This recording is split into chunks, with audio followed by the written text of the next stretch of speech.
Hi hello welcome to NK cooking. Today recipe అండి వంకాయ పచ్చి పులుసు అండి. నేను వంకాయ ఇలా కాల్చుకున్నానండి. మెత్తగా కొంచెం వాటర్లో వేస్తే ఆ తోలు తొందరగా వచ్చేస్తుందండి.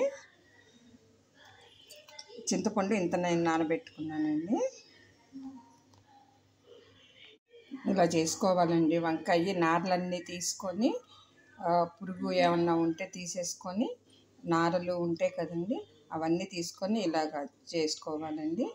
దానికి కావలసిన చింతపండు అండి ఇలా తీసుకున్నానండి. నేను పచ్చిమిర్చి, ఉల్లిపాయలు, బెల్లం, కొంచెం పసుపు ఇలా వేసుకోవాలండి.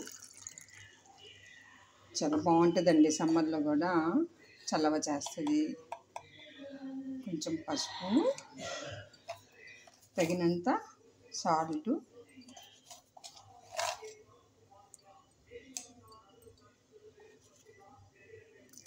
ఉల్లిపాయలు, పచ్చిమిర్చి అండి.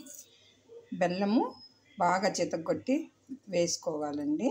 కాసేపు భోజనం చేసే ముందు నానిపోతుంది శుభ్రంగాను. తర్వాత దీంట్లో తాలింపు పెట్టుకుంటే అయిపోద్ది. హాయ్ అండి, అయిపోయిందండి. తాలింపు పెట్టేసానండి వంకాయ పచ్చి పులుసుకి. బెల్లము చితగొట్టుకొని వేసుకుంటే తొందరగా నానుతుంది. కాకపోతే మేము కొంచెం లేట్గా తింటామని అలా ముక్కలుగా వేసుకున్నామండి.